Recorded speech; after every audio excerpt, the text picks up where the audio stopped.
Hey everybody, did you know you can go to colinmon.com in order to get art and art prints? That's why I set up the website, colinmon.com.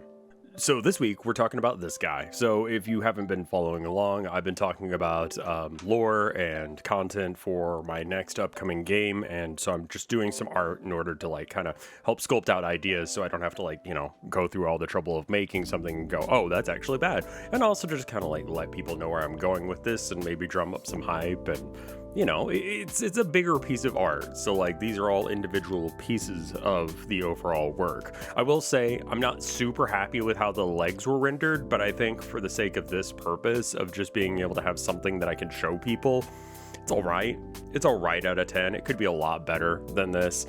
The one issue that I think I want to go over with y'all is, what do you think about the Cuirass, I guess, the cloth robe thing? It's a shirt, but he's wearing it both on top of and below his armor. The pauldrons would be a separate piece from the cuirass itself, the breastplate thing, but would he wear that all over himself? And I kind of like the ability to see the armored plating a little bit as well, because I do like the idea of him being armored, but lightly armored, because this is going to be a immersive sim, which means that stealth is an option. So I don't want you to be clanking around everywhere you go, and a little bit of armor is fine for that, but too much and you will be making noise all the time. But it also gives you a little bit of justification on how you can take a bullet, and it honestly just has cool vibes.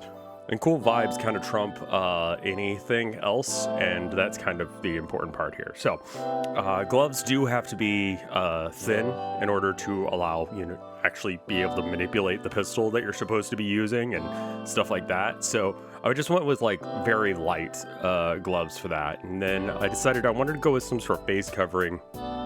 I couldn't figure out what I wanted for the longest time. I knew I wanted some sort of mask or maybe a full helmet or something. But the full helmet, it ends up having this very Crusades vibe. And considering that this whole game is about, being the last pilgrim of your religion, I think going on a crusade while wearing Crusader armor,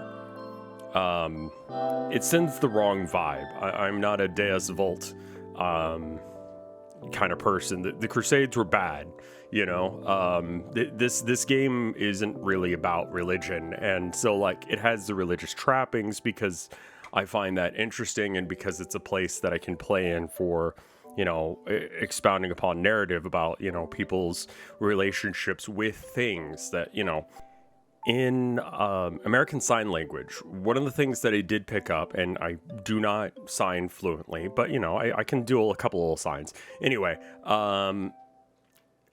the sign for belief is a combination of signs in the same way that you have kind of compound-ish words where you kind of combine two different things, I guess outhouse. It's an outside house, or I don't know why I'm only thinking of bathrooms, but restroom. It's a place where you go to. It's not really. Bedroom is where the bed is, I guess. Anyway, you do a similar sort of thing in sign because you only have so many different angles and things you can do with your hands, and it's trying to actually be a coherent language. Way too much detail on that. Sorry about that. Anyway, the hand sign for belief is the combination of the signs for both.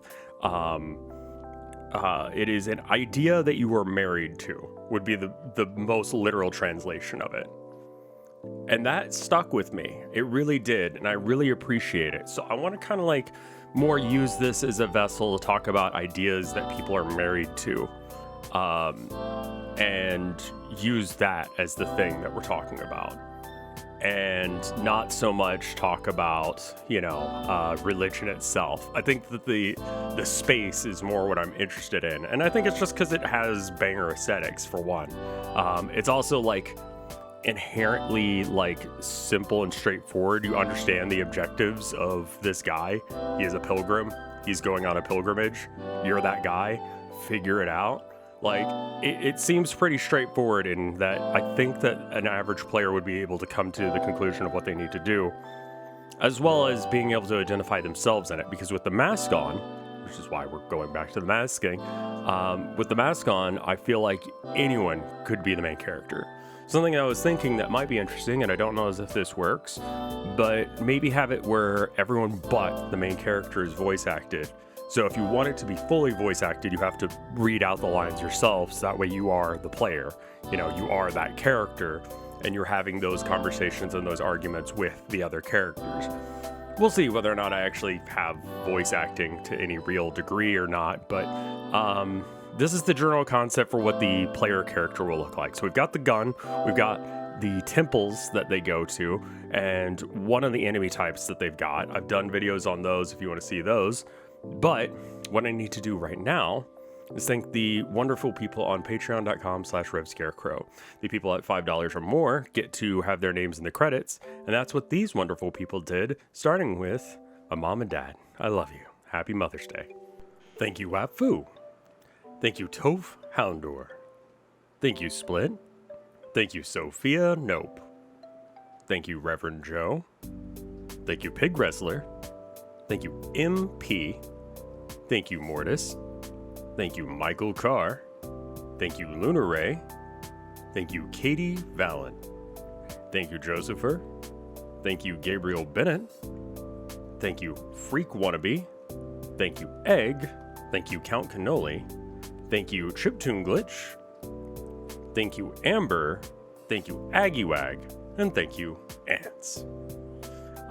Again, yeah, no, I've posted several other videos about this game. If you want to watch them, you can check out the channel. I've talked about previous games as well that I worked on, and then a couple that I abandoned, but I think that I'm actually going to go through with making this one. It's mainly just a hang up on the AI for the enemies. Programming enemy logic is really hard, turns out. Like, everything else I feel like I've got, you know, the characters, and I have it function. Like, you can do things that you would expect you could do in such a game, but like, I haven't figured out how to make the AI for the enemies work yet. So, and it's not that kind of AI before we get there. Anyway, that's this video. Let me know what you think. Do you think you can see yourself in this thing? This guy? This fella? Let me know. What is your idea that you're married to? Tell me in the comments because of engagement bait. See you next time. Bye!